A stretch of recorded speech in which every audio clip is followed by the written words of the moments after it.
Halo, perkenalkan saya Muhammad Alfirdis Avicenna.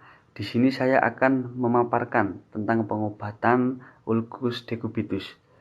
Untuk pengertiannya sendiri, ulcus decubitus adalah kerusakan struktur anatomis dan fungsi kulit normal akibat dari tekanan eksternal yang berhubungan dengan penonjolan tulang dan tidak sembuh dengan urutan dan waktu biasa.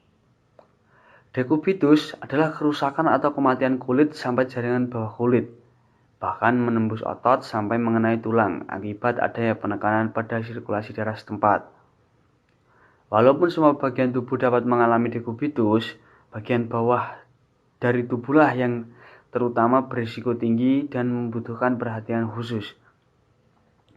Decubitus sendiri adalah tekanan, daya regang, friksi atau gesekan, dan kelembapan. Efek tekanan pada jaringan di atas yang menonjol menyebabkan ikemia dan toksin seluler yang berhubungan dengan oklus pembuluh darah dan limfatik. Sementara efeknya terhadap timbulnya trauma lebih kecil. Selanjutnya ada penyebab, yaitu yang pertama ada tekanan. Tekanan imobilisasi yang lama mengakibatkan terjadinya decubitus kalau salah satu bagian tubuh berada pada suatu gradien atau titik perbedaan antara dua tekanan. Jaringan yang lebih dalam dekat tulang, terutama jaringan dengan suplai darah yang baik akan bergeser ke arah gradien yang lebih rendah. Selanjutnya ada gesekan. Faktor terlipatnya kulit akibat gesekan badan dengan alas tempat tidur sehingga seakan-akan kulit tertinggal dari area tubuh lainnya. Pergerakan dari tubuh di atas alat tempatnya berbaring dengan fiksasi kulit terutama terjadi iritasi menyebabkan terjadinya lipatan-lipatan kulit terutama terjadi iritasi dapat menarik dan menutup pembuluh darah sehingga menyebabkan dekrusisi jaringan akibat lebih terganggunya pembuluh darah kapiler. Selanjutnya ada kelembapan. Sementara kulit berada pada permukaan kontak infeksi yang semakin meningkat dengan terdapatnya kelembapan. Keadaan ini menyebabkan peregangan dan ungulusi pembuluh darah. Darah yang dalam serta mengalami gaya geser jaringan yang dalam ini akan menjadi iskemia dan dapat mengalami nekrosisi sebelum berlanjut ke kulit.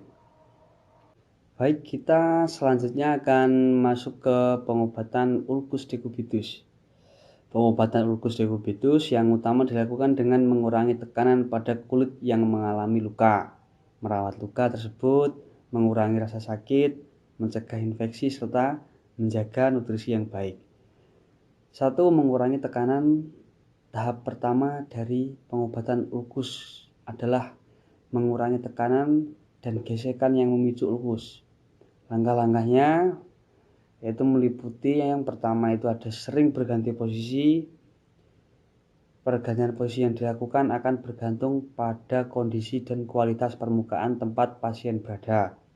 Secara umum, pasien di kursi roda sebaiknya menggeser penumpuan berat badan setiap 15 menit atau 1 jam. Sedangkan pasien yang terus berbaring di tempat atau di tempat tidur dianjurkan untuk mengganti posisi tiap 2 jam. Menggunakan permukaan yang mendukung pasien bisa diberi seperti matras, tempat tidur, atau bantalan spesial yang dapat membantu ketika ia duduk atau berbaring dalam posisi tertentu. Dengan ini, kulit yang rentan mengalami ulcus bisa terlindungi. Yang kedua, membersihkan luka dan mengganti perban. Pembersihan luka dan penggantian perban pada ulcus harus dilakukan secara rutin. Bagaimana caranya? Yaitu pertama, membersihkan luka. Jika yang mengalami ulcus masih utuh, Anda bisa membersihkan dengan produk pembersih berbahan lembut dan menepuk-nepuknya perlahan hingga kering. Anda bisa membersihkan luka terbuka dengan air atau cairan garam setiap kali pergantian perban. Mengganti perban dapat mempercepat penyembuhan dan menjaga kelembapan luka. Kondisi ini akan menghalangi infeksi dan menjaga agar kulit di sekitar luka tetap kering. Yang ketiga, mengangkat jaringan yang rusak atau mati. Supaya dapat sembuh dengan baik, luka harus bebas dari jaringan yang rusak atau mati agar tidak terjangkit infeksi. Mengangkat jaringan dapat dilakukan dengan berbagai cara, misalnya membilas luka dengan air atau memotong jaringan yang rusak. Namun diharapkan bahwa membuang jaringan yang rusak atau mati sebaiknya dilakukan oleh dokter atau petugas medis yang profesional. 4. Menggunakan obat untuk mengurangi nyeri. Obat antiinflamasi non-steroid dapat memberikan